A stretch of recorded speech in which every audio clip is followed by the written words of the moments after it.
Quiero hoy cerrar, había dicho la vez pasada que cerraba, pero sentí algo de parte de Dios de compartir esta palabra y veníamos hablando acerca de las disciplinas cristianas, de esas disciplinas que necesitamos. Y hoy quiero como que tomar esta última porque me parece muy importante, pero antes de iniciar, nosotros el jueves tuvimos una reunión con los predicadores de la iglesia, con los maestros de la iglesia y con los líderes de los grupos de la iglesia, porque es una reunión que hacemos, entre muchas que hacemos, es una más o menos cada 3 meses, donde nos sentamos a como evaluar de qué manera estamos predicando, cómo estamos enseñando y que nuestra enseñanza siempre esté centrada en Dios, en Cristo, que no hablemos de cosas que sean diferentes a ellos. Y en esta oportunidad nos estamos guiando por un libro que es del pastor Sugel Michelén. Y en ese libro, en uno de los capítulos, hay una historia mitológica que empieza uno de los capítulos. Ahora, es mitológica, no está en la Biblia. Ahorita que hable usted diga, pero eso no está en la Biblia. No, no está en la Biblia. Pero la historia mitológica, bueno, le sirve a él para hablar de lo que va a hablar el tema del capítulo que tratamos, pero a mí me sirve para hablar de lo que quiero compartir hoy. Entonces, permítame leerle ese fragmento de ese libro. Y vuelvo y les digo, es una historia mitológica, no está en la Biblia. Y dice la historia, dice, la mitología griega nos habla de dos grandes monstruos marinos, llamados Escila y Caribdis, que estaban situados a las orillas opuestas de un estrecho canal. Cuando los marineros trataban de evitar a Escila, era muy probable que se acercaran demasiado a Caribdis y viceversa. Ninguno de los dos destinos era mejor que el otro, por lo que se requería de mucha pericia para pasar por en medio, evitando el peligro a ambos lados. Lo mismo ocurre en la vida cristiana con el legalismo y el antinomismo, libertinaje o permisividad, con la diferencia de que no se tratan de dos monstruos mitológicos, sino de dos enemigos muy reales que debemos mantener a raya si queremos guardar la pureza del evangelio. Hasta ahí la nota del libro.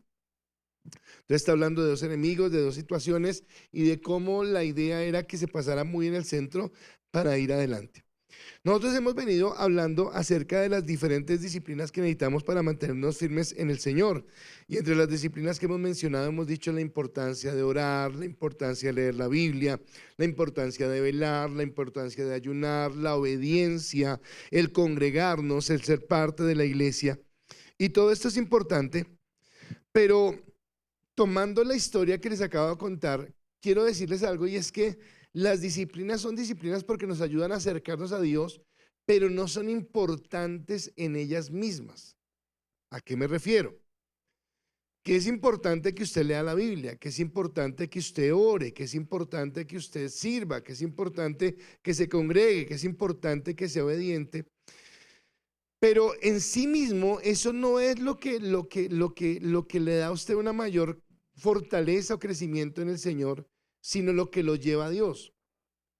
Porque puede ser que yo tenga una actitud orgullosa frente a los demás porque, oye, ¿tú oras? Porque yo sí oro. Oye, ¿tú ayunas? Porque yo sí ayuno. Oye, tú lees la Biblia y eres capaz de escudriñarla de la manera como lo hago yo. Y entonces ya estaríamos hablando de una actitud de orgullo, de una actitud de soberbia. Y entonces está muy bien que lo haga, pero la razón por la que lo hago está equivocada. Porque lo estoy haciendo más bien por querer demostrar a los demás que tengo una superioridad espiritual o moral que me coloca sobre los demás. Y esa no es la intención. O por otro lado, que hablaba de dos monstruos que están a ambos lados, puede ser que yo ore, que yo ayune, que yo venga a la iglesia, que yo lea la palabra y le diga a Dios, ya, pues, ¿qué más quieres? Ya he hecho eso y entonces no importa cómo llevo mi vida, igual yo oro, ayuno y voy a la iglesia. Y los dos extremos están equivocados, porque entonces estamos haciendo de algo que es una disciplina, un fin en sí mismo, y no es de lo que se trata. Entonces esta última disciplina de la que quiero hablarles es de la disciplina de la santidad. ¿Y de qué es realmente la santidad y por qué nosotros deberíamos o debemos anhelar la santidad? Caminar en Dios, anhelar lo que Dios quiere. Y la santidad es algo muy diferente a veces a lo que nosotros tenemos en mente. Porque muchas veces pensamos que la santidad es simplemente cohibirnos de algunas cosas. O pensamos que la santidad tal vez es algo que nos da una superioridad sobre los demás. Y olvidamos que la santidad es lo que nos permite realmente acercarnos a Dios. Y que más allá de lo que le muestre yo a las personas, es lo que Dios mira en mi corazón. ¿Cómo está mi corazón delante de Dios? Por eso he titulado el mensaje, no es de forma, sino de fondo. No es de forma, sino de fondo. Entonces, por favor, dígale al que tiene a su lado, dígale, no es de forma, es de fondo. Porque no es lo que usted aparente, no es lo que usted diga, oh, veas que soy tan santo. Entonces, bueno, yo no lo he visto en este lugar, pero sí tal vez lo he visto. Pero a veces hay personas que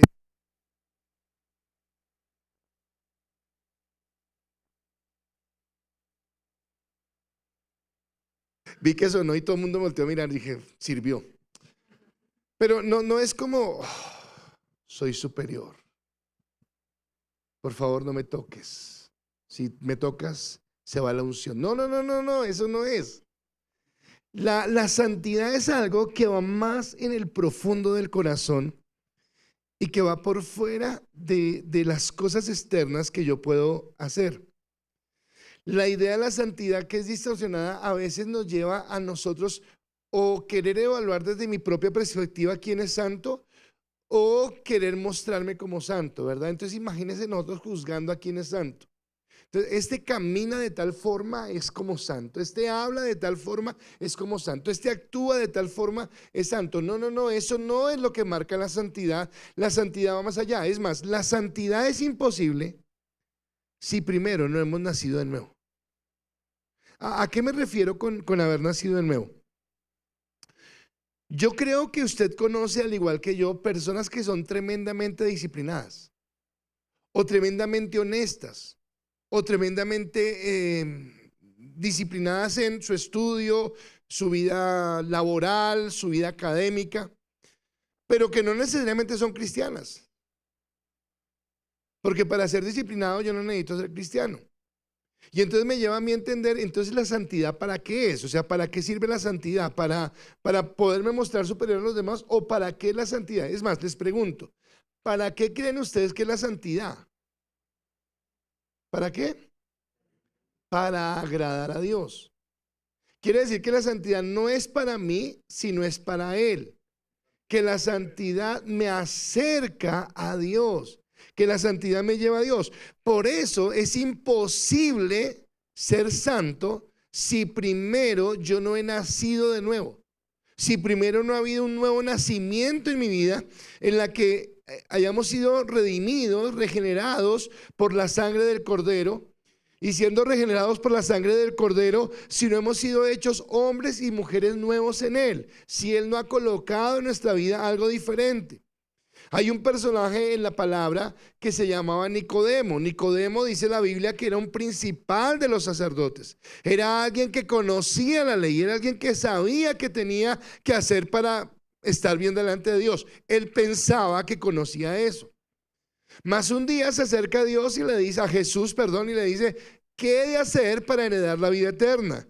Y Jesús le responde y le dice, de cierto te digo, que el que no naciere de nuevo no puede ver el reino de Dios.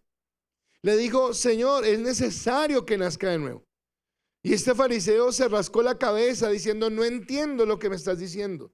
Yo cumplo la ley, yo tengo unos parámetros, tengo unos estándares de vida. Y lo que Jesús le dice, no, esos estándares no te sirven porque si primero no naces, si primero no entiendes que tienes que morir a una vieja naturaleza para entrar a una nueva naturaleza, va a ser muy difícil que tú camines en esa nueva naturaleza.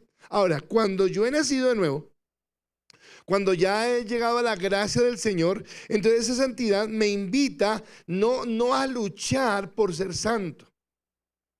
Entonces a veces nosotros entramos a la iglesia cuando no sé, pues a mí me pasó en algún momento que quería agradar a Dios y yo miraba a la gente de la iglesia y toda la gente era tan santa Y yo decía, yo tan indigno, y entonces empezaba a luchar en mis fuerzas para portarme bien, para no decir groserías, para no decir mentiras, para no decir una palabra imprudente, pero era yo en mis fuerzas tratando de hacerlo y puro cuento.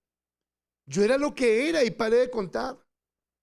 Era la obra del Espíritu Santo cambiando de adentro hacia afuera mi pensamiento, mi conducta, mis acciones, para que yo realmente pudiera entender qué era lo que era vivir en Dios.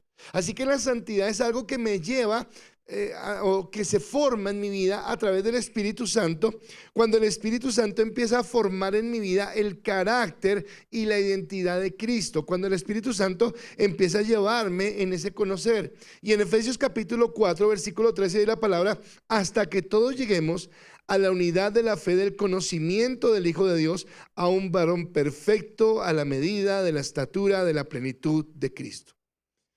A veces uno lee lo que escribía Pablo y uno dice, pero Pablo, ¿por qué tenía que decir tantas cosas? Pero él no se conforma con decir, bueno, lleguemos a ser como Cristo. No, él no se conforma con eso, él se conforma, él va más allá, él dice que seamos un varón perfecto, perdón, a la medida de la estatura, de la plenitud. Uy, no es tan sencillo como que ser como Cristo, no es tan sencillo. Es llegar a la medida de la estatura de la plenitud de Cristo. Ahora, hazte una pregunta personal. ¿Qué tan lejos estoy de esa medida, de esa estatura, de esa plenitud? Y entonces estamos un poquito lejos. Pero la santidad lo que busca es que nosotros lleguemos a esa medida, a esa estatura. Entonces, muchas veces juzgamos la santidad por cosas externas, por comportamientos, por formas, y no entendemos que no es la forma, es el fondo. Que no es lo que yo vea o lo que yo aparente. Hay un texto en Juan capítulo 2, no está en las notas, pero dice que mucha gente se acercaba a Jesús y que los discípulos admiraban y decían, vea cuánta gente nos sigue. Pero la palabra dice, pero Jesús no se fiaba porque él conocía el corazón. Cuando dice que él conocía el corazón, quiere decir que quien mira la santidad, o sea, perdón, más que quien mira, más que yo quiera impresionar a las personas, a quien necesito demostrarle que soy santo es a Dios. Porque a veces nos equivocamos. Y yo quiero es que las personas me vean que soy santo. Porque tal vez cuando la gente que me ve dice que soy santo me alaba. Y eso ayuda a mi corazón. Y dejo de ser santo. Porque entonces hay orgullo. La santidad es algo que debe ver Dios, que debe mirar en mi corazón Dios, a lo que me debo acercar en ese contexto. Y eso me hace acordar de una historia cuando hablamos de lo externo. Los que me conocen, entonces si me ha escuchado esta historia, pues soy su pastor y no tengo más. ¿Cómo hago para inventar más historias? Pero esta historia creo que no la menciono mucho. Resulta que había un congreso de misioneros. Y estaban todos los misioneros de diferentes nacionalidades allá reunidos hablando acerca de las misiones y cómo iba a ganar el mundo. Y llegó el momento del almuerzo, entonces se reunieron todos en el comedor y en el comedor se sentaron todos a compartir. Y en una mesa les tocó a dos parejas, una pareja alemana y otra pareja española. Y los alemanes se sorprendieron al ver a los españoles que pidieron una botella de vino para acompañar su almuerzo. Y se sintieron alarmados. ¿Cómo van a pedir vino? ¿Cómo van a hacer eso? Y sintieron tanto dolor en su corazón que empezaron a llorar. Y cuando lloraban, sus lágrimas escurrían por sus mejillas y caían en los jarrones de cerveza que ellos habían pedido para bajar su almuerzo. Y a veces no entendemos que hay cosas que son culturales, que hay cosas que son externas, que ahora no se van a comprar vino ni cerveza, no estoy diciendo eso. Ay, el pastor dijo, no estoy diciendo eso. Lo que estoy diciendo es que a veces nosotros juzgamos a los demás por lo que vemos externamente, pero no miramos realmente qué hay en el corazón, cómo actúa, cómo se comportan las personas. Entonces yo juzgo desde lo que yo creo, desde lo que yo pienso. Ahora, somos justificados en Dios. El Espíritu Santo está obrando en nosotros para ser santificados y un día seremos glorificados. Pero ninguno acá puede decir yo ya soy santo completamente. Ahora, si yo no puedo decir que soy santo completamente, ¿cómo puedo entonces atreverme a decir yo juzgo quién es santo realmente? No, no puedo hacerlo. Solamente Dios que pesa los corazones lo hace. Y la santidad, como ustedes mismos dijeron, es una forma o es lo que Dios ha permitido para que nosotros crezcamos en dos cosas: en mi identidad con Cristo y en mi carácter en Cristo. Porque el modelo, al fin de cuentas, cuando decía la medida de la plenitud de Cristo, es que mi vida, en cuanto a mi identidad y mi carácter, sea llevado a Cristo. Y acá viene David, que David me parece alguien que entendía esto. Y él escribe el Salmo número 15, y en el Salmo 15 escribe lo siguiente, y es así: Jehová, ¿quién habitará en tu tabernáculo y quién morará en tu monte santo? El que anda en integridad y hace justicia y habla verdad en su corazón. El que no calumnia con su lengua, ni hace mal a su prójimo, ni admite reproche alguno contra su vecino. Aquel cuyos ojos el bien es menospreciado, pero honra a los que temen a Jehová. El que aún jurando en daño suyo no por eso cambia, quien su dinero no dio a la usura, ni contra el inocente admitió cohecho. El que hace estas cosas no resbalará jamás. Ahora, David está haciendo un panorama de lo que significa ser santo y perdón, de lo que significa ser santo, no desde lo externo, sino desde el corazón, e inicia con una pregunta, y esa pregunta es: Jehová, ¿quién habitará en tu tabernáculo? ¿Y quién morará en tu monte santo?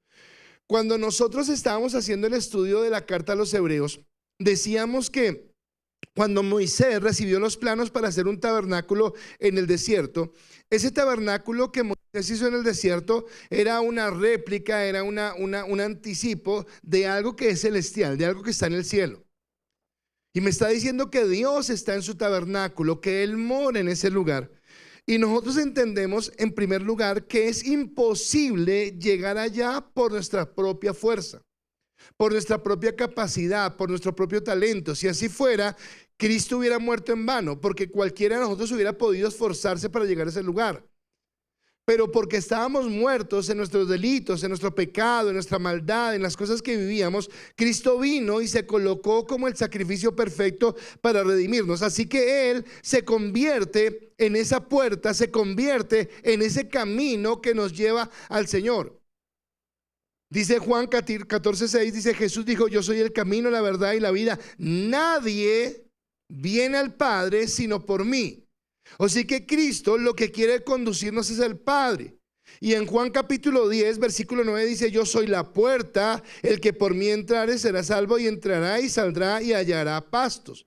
Quiere decir que Cristo es el camino, es el único camino. Ahora, si Cristo es el camino y si Cristo es la puerta, quiere decir que Cristo es el modelo que yo necesito para tener la santidad que yo necesito para llegar al Padre. Porque si no es por la santidad que Dios o Cristo coloca en mi vida, yo no podría acercarme al Padre. Y es la esperanza que tenemos.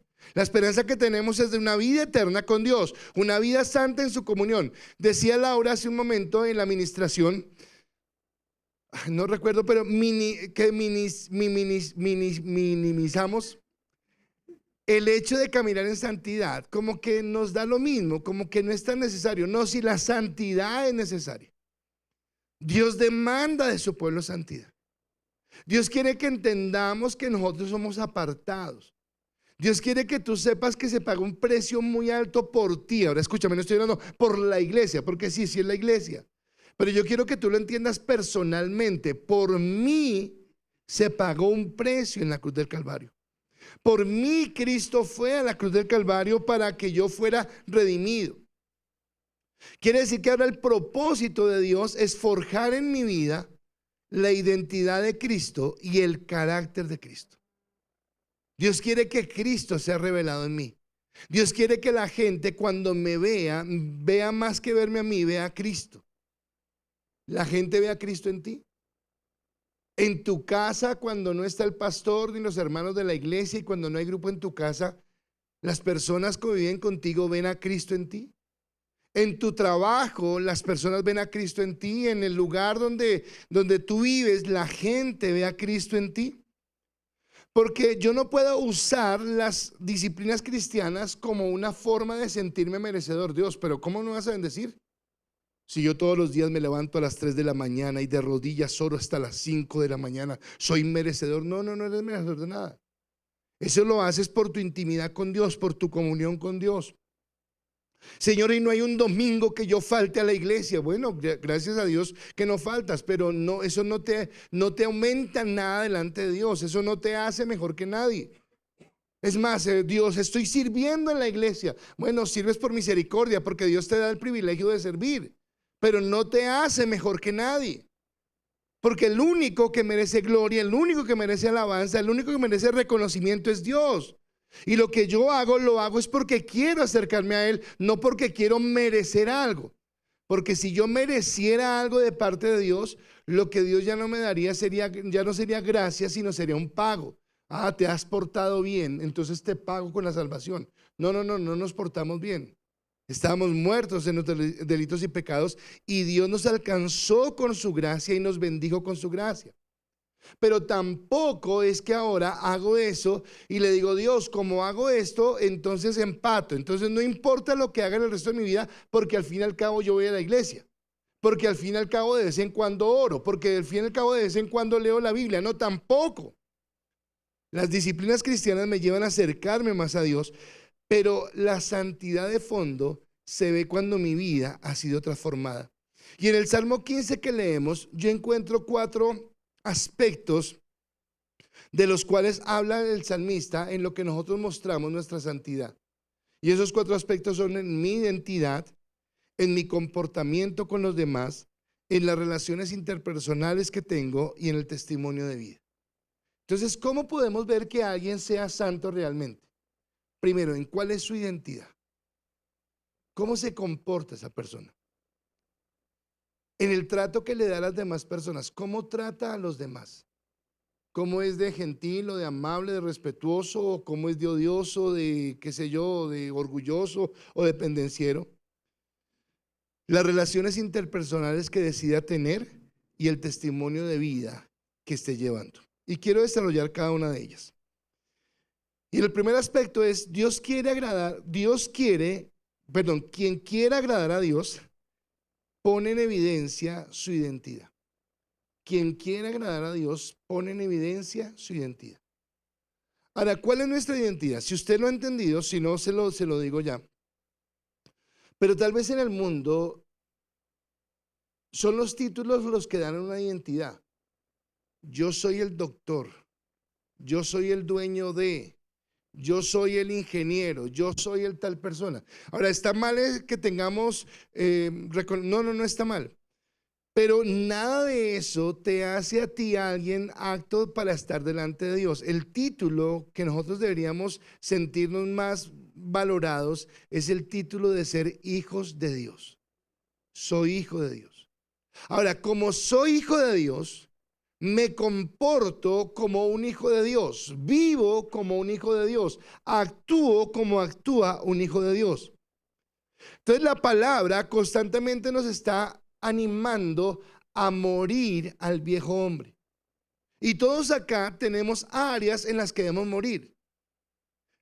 No creo, o sea, y no lo digo pensando mal de la iglesia, sino lo digo porque conozco nuestra naturaleza humana, pero no creo que ninguno acá pueda llegar a la noche y decir, uy, Dios, pasé en blanco, hoy no pequé ni una sola vez, Dios, debes estar feliz conmigo. No, nos equivocamos. ¿Queremos hacerlo? No, no queremos. Pero pasó algo y me dio mal genio. Critiqué a alguien. Dije la palabra que no debía decir. Mentí. Se me salió una palabra que no debía haber dicho. Juzgué a alguien. Y hace parte de esa naturaleza, y es donde nos dice la palabra que todos los días deberíamos ir a la cruz del Calvario y morir y decirle, Dios, una vez más, pero ayúdame porque quiero cambiar, porque anhelo caminar en santidad. Entonces David lo coloca en este sentido. El versículo 2 dice, el que anda en integridad y hace justicia y habla verdad en su corazón. Ahora, yo decía esta mañana que nosotros hemos leído, tal vez no todos, pero algunos han leído este salmo muchas veces. Y es más, uno lo lee y dice, tan lindo, qué bella esa palabra. Pero tal vez no alcanzamos a comprender la profundidad que tiene y de lo que nos está hablando, porque esto es lo que pueden hacer solamente aquellos que hemos nacido de nuevo por la ayuda del Espíritu Santo. Y presenta tres aspectos que tienen que ver en forma positiva de nuestra identidad en Cristo. Y es, en primer lugar, si nosotros exhibimos integridad en lo que somos. ¿Y qué es ser íntegro? Íntegro es ser de una sola pieza. Mi sí es sí, mi no es no. Mi integridad habla de que hay una coherencia entre lo que hablo, lo que pienso y cómo actúo. Que mis actos demuestran que realmente ha habido una transformación en mi vida, en mi corazón. Que nada me mueve a un lado o al otro, sino que siempre me mantengo firme en una forma de pensar, en una forma de actuar. Y que la gente sabe que soy vertical en mis pensamientos, en mis decisiones. Eso es una persona íntegra. Pero esa integridad va acompañada de esa justicia. Y esa palabra justicia es fuerte, porque resulta que la justicia es juzgar cada situación y a cada persona con una misma medida, que no siempre se da en nosotros. Entonces tal vez se ha prohibido colarse en una fila. Y cuando yo veo a alguien que se está colando en la fila en justicia, yo me enojo y digo, bueno, pero por favor, respeten. Pero si en esa fila del banco que está muy larga y yo me enojo porque otro llegue y se cuele, usted es la persona que está allá, llega el pastor y le pica el ojo y usted, ay, pastor. No, eso no es justo. Pues el pastor y es mi mamá y es mi amiga y en esas cosas tan sencillas puedo ver cómo a veces la justicia no es como la palabra quisiera. Y si la justicia no es como la palabra quisiera, quiere decir que la santidad que tengo no es como la santidad que Dios demanda. Porque cuando usted mira la justicia del mundo la representa con una mujer que tiene una balanza en la mano y vendados. ¿Y qué significa que tenga los ojos vendados? Que aplica su justicia a todos por igual sin importar quién sea. Pero a nosotros nos cuesta. Porque si yo tengo que aplicarle la justicia a alguien que me quede mal, ay, pero si tengo que aplicarle la justicia a alguien que me cae bien, ay, porque quiere decir que no tenemos la misma medida. Y Dios no quiere que sea injusto ni con el que me cae mal, ni injusto con el que me cae bien. Porque a todos les debo dar lo que se merecen. Y cuando yo soy una persona justa, y cuando yo soy una persona íntegra, entonces ahora me habla de la veracidad con la que yo vivo. Porque la mentira se ha vuelto algo tan normal. O sea, la mentira hace parte del paisaje. Ahora escúcheme, yo sé que nosotros somos cristianos, no mentimos, somos santos. Porque hay gente que miente por deporte, hay gente que miente porque sí, hay gente que miente porque se le antoja. Pero todos hemos tenido situaciones donde hemos dicho, es una mentira blanca. ¿Alguna vez usted ha dicho así? Es una mentira piadosa. Es una mentira pequeña. Bueno, pues yo antes de buscar el sermón dije, Señor, por favor, muéstrame, coloqué allí en el buscador, dije, mentiras piadosas en la Biblia, mentiras blancas en la Biblia, mentiras pequeñas en la Biblia. No encontré. No había mentiras pequeñas. La Biblia dice, mentira es mentira. Y Dios quiere que nosotros seamos veraces. Ay, pastor, pero es que no siempre se puede. Bueno, no siempre se puede, ¿de acuerdo a quién? De acuerdo al mundo. De acuerdo a mi... Dígame por qué usted dice una mentira. Usted dice una mentira por salir del paso. Usted dice una mentira por quedar bien. Usted dice una mentira por justificar su irresponsabilidad. O usted dice una mentira por cerrar un negocio. ¿Por cuál? Por no hacer daño. Una mentira por no hacer daño. ¿Y hace mejor que sea la mentira? Porque yo ya entro en un conflicto. Porque obviamente yo no quiero herir a alguien, pero por no herir a alguien, entonces siempre lo coloco en este texto, en este contexto. Yo soy médico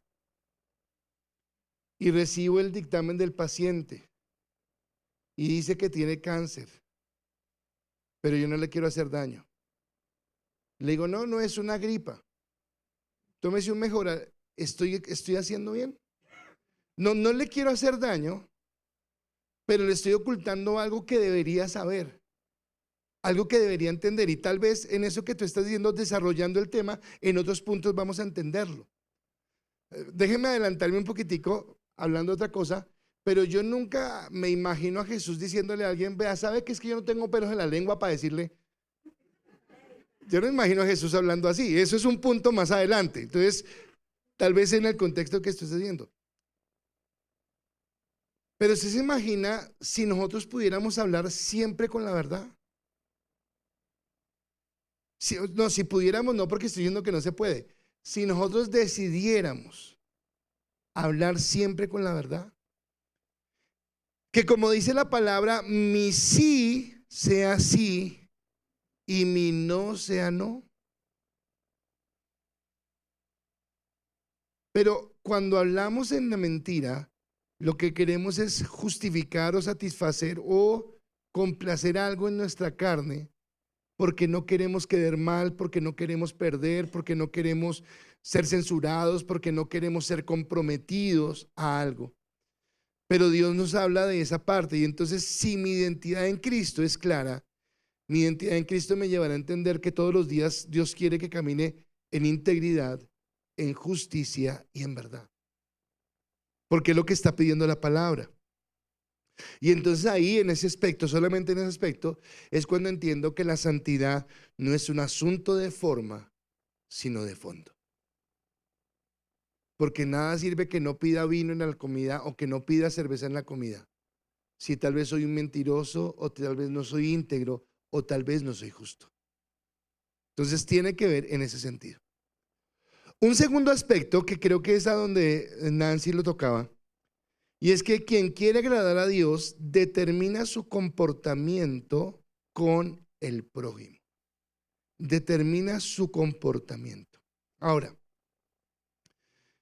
Jesús fue claro en las palabras que él dio. Jesús trató el pecado como pecado y habló también de la gracia que él traía. Pero cuando yo leo los evangelios, yo veo a un Jesús que trata a las personas afectuosamente y que trata a las personas con respeto. Cuando el joven rico quiere acercarse a Jesús para preguntarle qué debe hacer para heredar la vida eterna, Jesús no le dijo, no, usted tiene un corazón de fariseo, eso ni le pongan eso, usted ya está condenado. No, no. Jesús le habló y le dijo, es necesario que usted cumpla la ley, que haga las cosas bien. Él le dice, todo eso lo he hecho, y Jesús sigue insistiendo en su respeto. Le dice, ok, ahora necesitas vender todo lo que tienes, darlo a los pobres y seguirme.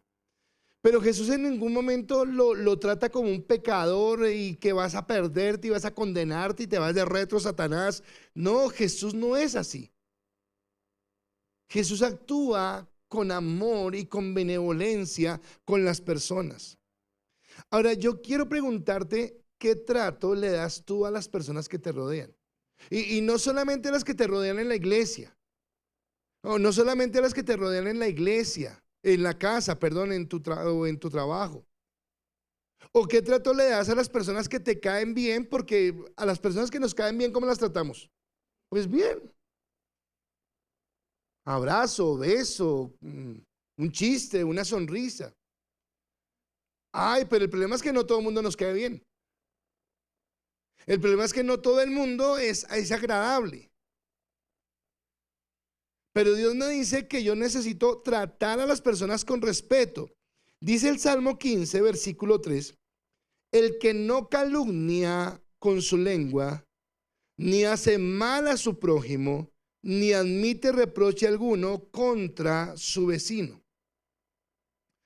Así que David lo que está mencionando es cómo me comporto yo con las personas y de qué manera las trato, porque yo no puedo atacar a nadie con las palabras. Y entonces me habla que yo debo tener cuidado con la crítica, con la murmuración, con la condenación. Y resulta que es tan fácil caer en la crítica. Es tan fácil condenar a las personas. Yo no sé cuántos de ustedes en algún momento de su vida han tenido que decir, trágame tierra. Porque abrimos la boca antes de tiempo, porque juzgamos antes de tiempo, porque emitimos un concepto de tiempo y después de que nos enteramos cómo era la realidad, uy, ¿dónde me meto? Porque me da vergüenza, porque dije lo que no debía haber hecho, porque juzgué como no debía haber juzgado, porque actué como no debía haber actuado. Y eso no es santo, no es lo que Dios quiere. Porque no podemos dañar a nadie. Yo no puedo dañar la honra de nadie. Yo no puedo suponer algo solamente por lo que veo externamente, si primero no conozco la realidad de las cosas. Es más, nosotros no somos quienes para condenar a nadie. Es Dios el que juzga a cada persona. Yo lo máximo que puedo es hacerle caer en cuenta a las personas de errores, decir, vea esto que están haciendo, la forma como están hablando, la forma como se están comportando, esto acarrea consecuencias. Pero en últimas es Dios el que va a juzgar a cada persona. Y entonces hay algo que está en el Sermón del Monte que dice que nosotros deberíamos tratar a los demás como nosotros quisiéramos que nos trataran. Pero déjeme decir el mismo versículo de forma negativa. Si la forma positiva del versículo es que yo debería tratar a los demás como yo quisiera ser tratado, pues también me está diciendo es que yo no debo hacer con los demás lo que yo no quiero que hagan conmigo. Y a veces nosotros somos buenos para criticar, buenos para juzgar, pero no queremos que nadie nos critique. No queremos que nadie nos juzgue.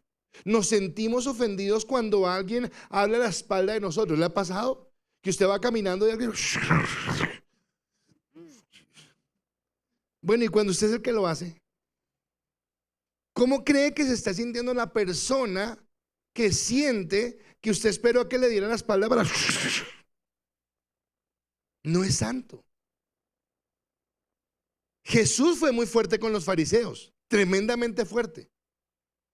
Pero Jesús fue fuerte delante de ellos. Jesús no era que pasaba el fariseo y decía, uy, sepulcros blanqueados, si los han visto, que son hipócritas. No, no, no, no. Jesús les hablaba a ellos. Si tú tienes que decirle algo a alguien, se lo dices a la persona. Y se habla de carácter. Y lo hace respetuosamente, que acá era donde colocaba esto y Jesús allá diciendo al fariseo, venga que yo no tengo pelos en la lengua. No, no, no, no.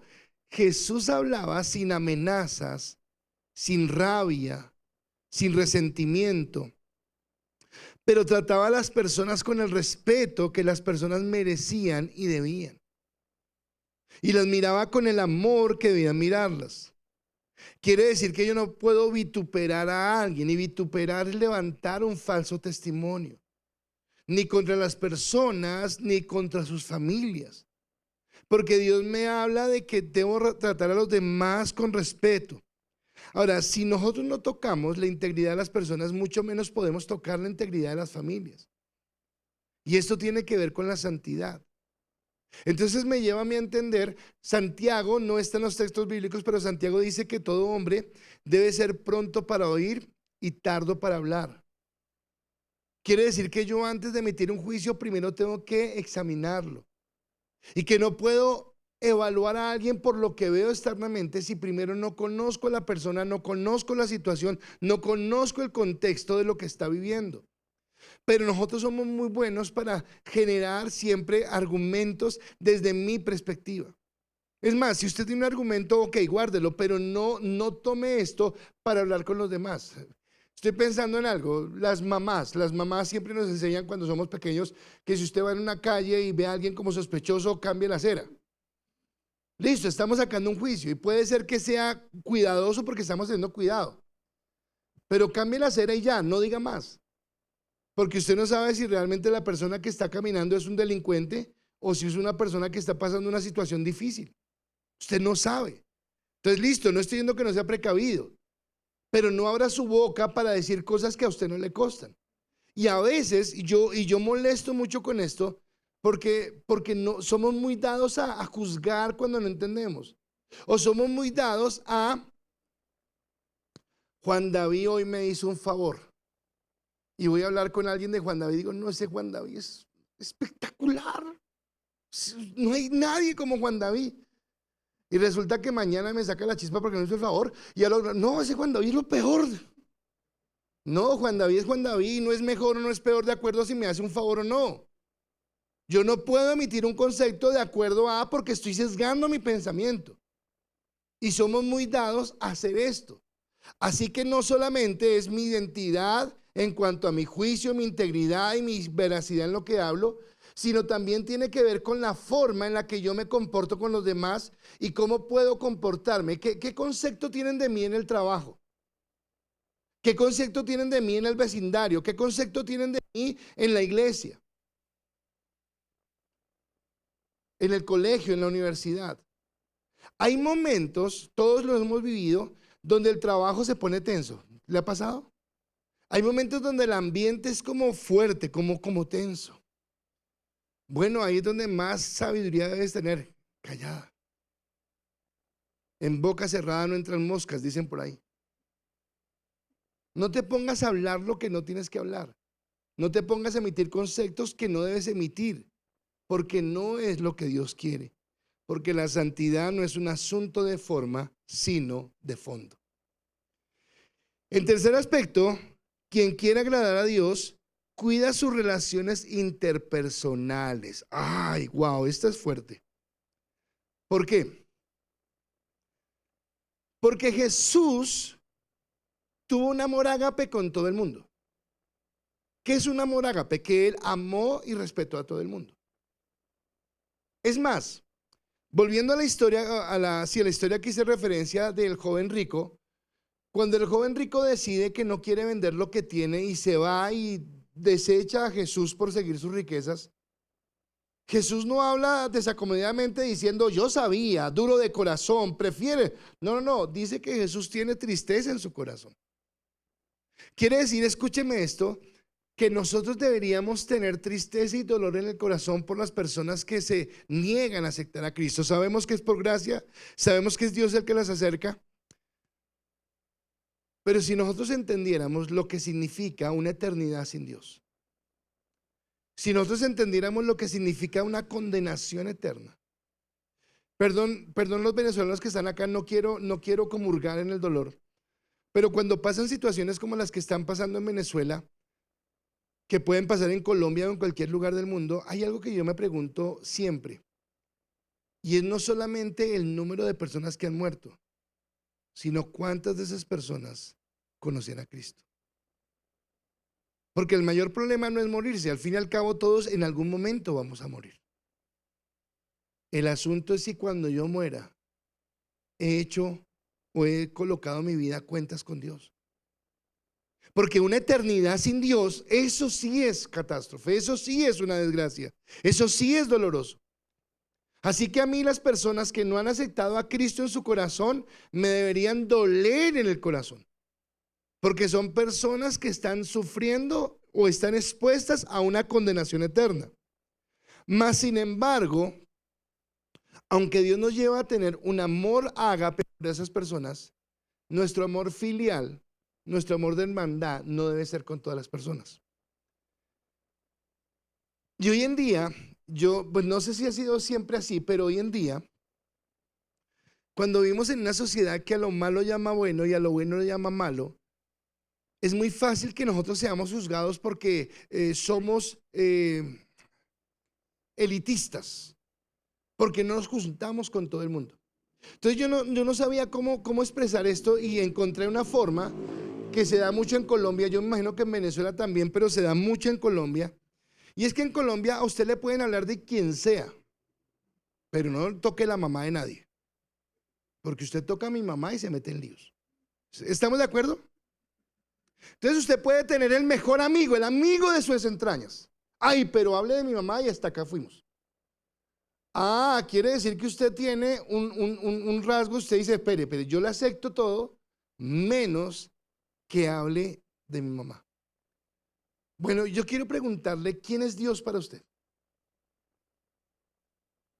Nuestro Padre, nuestro Salvador, el que nos dio todo, el que nos bendice. En el versículo 4 del Salmo 15, David dice lo siguiente: aquel cuyos ojos el vil es que menospreciado, pero honra a los que temen a Jehová. Así que David, perdón, está tocando acá el aspecto social. Entonces yo ya dejé claro que a todo el mundo lo tratamos con respeto, que a todo el mundo le tenemos amor y caridad, que nos duelen las personas que tienen dureza en su corazón por no aceptar a Cristo. Pero ¿usted con quién vio el partido de fútbol anoche? Ay, porque eso verlo con cristianos es más aburrido. En cambio, mis amigos del barrio, eso sí es ambiente. Uy, mis amigos cuando yo estaba en la universidad. Ahora le pregunto, ¿Dios quiere que yo esté en los ambientes que tenía cuando no conocía a Cristo? ¿Dios quiere que esté en esos lugares? Ay, ay, pastor, ya está de fanático. No, no estoy de fanático. ¿Qué significa santidad? Ser apartado. Pero no es ser apartado a raticos. O no es ser apartado por momenticos. Es que soy apartado. Y es que mi comunión es con aquellos que entienden lo mismo. Yo decía hace 8 días en la prédica y decía que podemos tener diferentes ideas en muchas cosas, que podemos tener diferentes gustos en muchas cosas, ¿verdad?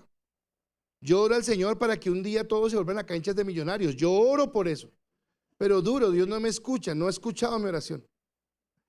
Tenemos diferentes pensamientos, pero aunque haya diferentes pensamientos en muchas cosas, hay algo que sí nos une. Y lo que sí nos une es una misma fe en común, es un mismo amor, es un mismo reconocimiento de que todos necesitamos al mismo Dios para amarlo, para quererlo, para bendecirlo, para exaltarlo. Y que mi comunión debe ser con ellos y que yo no debo tener tanta comunión con aquellos que no, porque aquellos que no pueden contaminarme y no contaminarme de que me mire y me contaminó. Ay, no soy más santo. No, porque estoy diciendo que nos cuesta la santidad. Pero estoy diciendo que los lugares donde esté pueden marcar algo en mi vida. Que las personas las mamás le decían, o nos decían a todos cuando éramos pequeños, o cuando estábamos creciendo, decían, dime con quién andas. Ah, bueno, dime con quién andas. ¿Cuál es tu círculo? ¿Cuál es el grupo con el que tú estás? Porque va a determinar a quién quieres, a quién amas. Yo no puedo desligarme, desmarcarme en mis amistades de quién es Dios. Dios ha cambiado nuestra amistad, Dios ha cambiado las personas de las que nos rodeamos. Porque ahora camino con personas que son santas y puedo caminar con alguien y puedo ver un partido de fútbol en un ambiente totalmente diferente al que veía antes, o puedo participar de un paseo o de una reunión o de algo diferente, pero con personas que tengan el temor de Dios y no somos amargados, aburridos, extraterrestres o cosas similares. No, somos igual que siempre, tenemos una misma personalidad. La santidad no es lo externo. Esta mañana colocaba yo de ejemplo, ¿dónde estaba Gila? Ay, se me fue Gila. Pero yo decía de Hillary que Hillary es Hillary. Hillary habla duro y se ríe. Vean, ahí está Hillary. Algo que obviamente a todos los amo, pero estoy colocándola ya como ejemplo. Cuando Hillary llega los miércoles en la iglesia, yo sé que Hillary llegó porque desde que llega a la puerta es ¡Pastor! Y es Hillary. Y me encanta. Porque si Hillary no hiciera eso, dejaría de ser Hillary. Y el que haga eso no la hace más o menos santa. Porque hay otras personas que ni se sienten. Y esas personas que ni se sienten, si quisieran actuar como actúa, por ejemplo, Hillary, se les vería raro. Porque no es usted. Porque todos tenemos una autenticidad. Entonces no se trata de que nosotros cambiemos para ser santos en las cosas externas. No, lo que yo soy es lo que yo soy. Yo no puedo dejar de ser muy callado o muy bullicioso o muy alegre o muy introvertido porque es lo que Dios me hizo, así soy yo. Pero en eso que Dios me hizo, sí tengo que entender que estoy llamado a apartarme para Dios, a ser santo para Dios.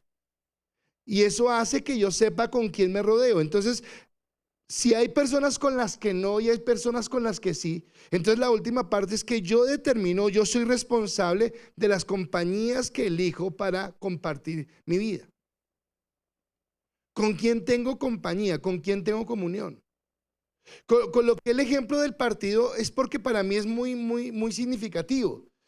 Yo no puedo decir, no, es que los cristianos como tan aburridos para un partido. En cambio yo me voy para... Y entonces usted está diciendo que usted quiere es agradar a su carne, lo que le gusta. Pero que tal vez si usted le diera la oportunidad a sus hermanos en Cristo, si tal vez usted pudiera estrechar relaciones fuertes, podría encontrar cómo la iglesia se convierte en una familia. Y cómo la iglesia no solamente es el lugar donde venimos el domingo a adorar a Dios, sino donde podemos tener otro tipo de relaciones, donde podemos crecer en la comunión y en la compañía con Dios. Así que es una decisión que muestra mi amor y mi fidelidad a Dios. Así como usted no andaría con alguien que habla mal de su mamá, que tiene un mal concepto de su mamá, pues no debería andar con alguien o tener comunión, no andar sino no tener comunión con alguien que no tiene la comunión con Dios. Porque no se trata del trabajo. Imaginen uno buscar un trabajo donde todos sean cristianos, no, nos quedamos sin trabajo. Pero estoy hablando es de filiación, estoy hablando de comunión. Estoy hablando de quiénes son mis personas más cercanas. Las señoras que están embarazadas. Cuando sus esposos traigan a los amigos a su casa, ¿a qué amigos quieren llevar? Tomaba a Víctor esta mañana como ejemplo porque Víctor obviamente tiene un parche de amigos que se llaman amiguicas, no sé cómo se llaman, ni como que me sacaron de allá. No, mentira, no me han sacado. Pero él una vez nos decía algo y era lo feliz que se sentía de saber que podía llevar a su hijo a estar con sus amigos y ver el partido de fútbol. Y él decía, si hubiera sido antes, tal vez yo no me atrevería a llevar a un hijo a donde yo estaba. Por las conversaciones que íbamos a tener, por las palabras que iba a escuchar, por el ambiente que se iba a dar. Pero ahora yo no tengo ningún problema en que mi hijo conozca a mis amigos. Cuando llegan sus amigos a su casa, los que tienen hijos, ¿se sienten felices de que sus hijos conozcan cuáles son sus amigos? O los chicos que llevan sus amigos a su casa, los papás se sienten bien con esos amigos que han escogido sus hijos para que sean con los que comparten. Porque tiene que ver con cómo nosotros entendemos que somos apartados y que apartados no es que somos una élite especial o que somos orgullosos o soberbios. No, somos apartados. Y esa palabra apartada cuesta entenderla. Pero Dios nos apartó para Él. Por eso es que no es un asunto de forma, sino de fondo.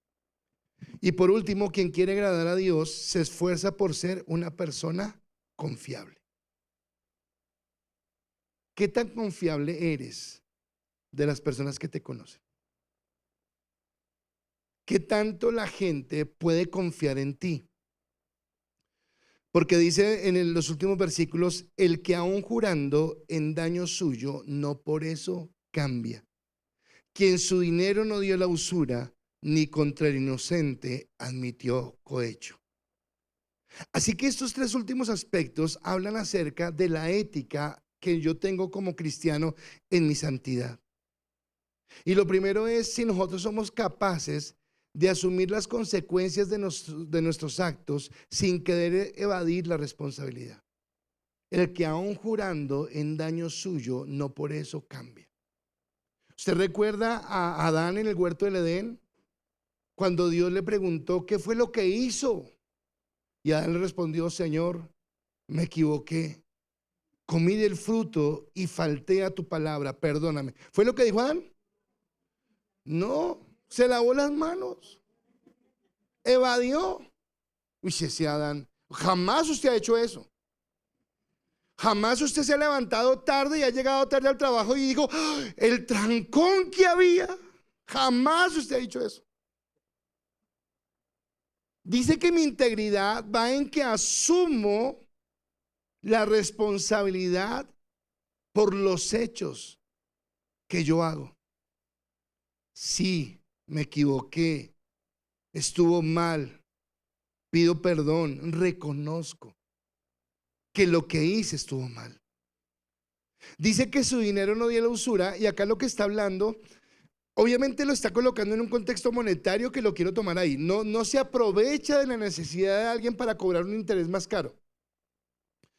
Pero podría tomarlo en otros contextos, y es como que no nos aprovechamos de la necesidad de alguien para humillar, para ultrajar, para sacar provecho por lo que yo puedo ayudarte. Ah, necesitas de mí. Ah, necesitas de mí. Ven, anoto acá que hoy te hice un favor. ¿Ustedes han visto la película El Padrino? El padrino era feliz haciéndole favores a todo el mundo, pero anotaba en su listica: acuérdese que yo le hice un favor, cuando necesite de sus servicios, no se niegue. Eso no es santo. Eso no es de Dios. Dios me pide a mí que pueda ayudar sin sacar ventaja. Dios me pide a mí que cuando vea a alguien necesitado pueda extender mi mano sin estarle recordando toda la vida: ¿recuerdas que yo te di? Oye, si no te acuerdas, yo te lo recuerdo. Porque eso no es santo. Dios quiere que sirvamos, Dios quiere que amemos de la mejor manera siempre, sin esperar nada a cambio. Y por último dice que yo no tuerza mi conciencia, ni para bien ni para mal. Entonces viene que ver con la primera parte, porque dice: ni contra el inocente admitió cohecho. Quiere decir que yo no cambio mi veredicto. O sea, si alguien, no voy a cambiar un veredicto para beneficiar a nadie, ni voy a cambiar un veredicto para acusar o para perjudicar a nadie, sino que voy a tratar con justicia, que no voy a ceder a lo que la gente dice, sino que tengo un criterio propio en Dios. Mi mente ha sido renovada, y con una mente renovada yo puedo juzgar las cosas que veo de acuerdo a lo que la palabra me dice, y no a lo que mi criterio, a que la oportunidad, a las cosas que yo hago. Yo les decía algo hace 8 días, les decía: cuando vaya a votar, no vote ni por ideología, ni por conveniencia, ni por odio a otra persona. Vote porque usted sabe qué es lo que tiene que hacer. Creo que tiene que ver con esto, que yo tengo el criterio en Dios de saber cómo actúo, cómo hago las cosas.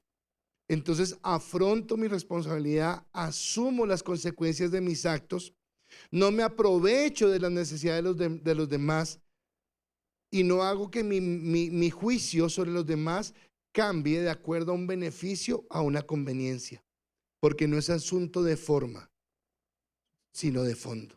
La santidad es de fondo. Entonces, ¿cómo empezó todo esto? Cuando David pregunta, dice: Señor, ¿quién habitará en tu tabernáculo y quién morará en tu monte santo? Y habla de estas 4 partes: mi identidad, mis relaciones, mis amistades, mi testimonio. Y dice al final, dice: el que hace estas cosas no resbalará jamás. En otras palabras, ¿usted quiere evitarse problemas? ¿Quiere saber que su vida es vertical? ¿Quiere saber que no tiene problemas? Camine siempre en la santidad que Dios quiere. Pero no busque una santidad externa para aparentar a los demás, porque aquí tiene que ver con la autenticidad. Tiene que ver con ser auténticos. ¿Por qué coloqué el caso de Hillary? Y es más, yo coloco a Hillary, pero me identifico yo porque yo también, los que me conocen, hago bulla y grito y molesto. Es porque de pronto nosotros en una falsa concepción pensamos que la santidad es como estar así, quieto, y hablar pasito, y que nadie sienta. No, eso no es santidad. Hay personas que son aplacadas, gloria a Dios. Hay personas que son bulliciosas, gloria a Dios. Tenemos que ser auténticos en lo que somos. Lo que estamos hablando es que más que lo que se vea externamente es lo que hay en el corazón. Cómo yo me comporto, cómo trato a los demás, cómo soy justo, cómo soy íntegro, cómo soy veraz en mis palabras, cómo camino en la integridad de lo que Dios quiere. Yo no puedo tener la santidad como un pretexto para mostrar cierta superioridad moral o espiritual delante de los demás. Mírame porque yo soy santo. No, no, no, eso no funciona. Es más, yo pienso que la santidad nos debe llevar cada día a ser más humildes. Yo creo que la santidad nos debería llevar cada día más a mirar a los demás como superiores a nosotros mismos, según lo que dice en Romanos capítulo 12, versículo 3, para que podamos mostrar que realmente somos hijos de Dios y que amamos y que bendecimos y que podemos amar a todas las personas y que no tenemos acepción de personas, que no todos son mis íntimos. Las personas íntimas, las personas que yo quiero, con las que quiero tener lazos de amistad más fuertes, son las que oran, las que confían, las que aman a Dios como yo lo amo.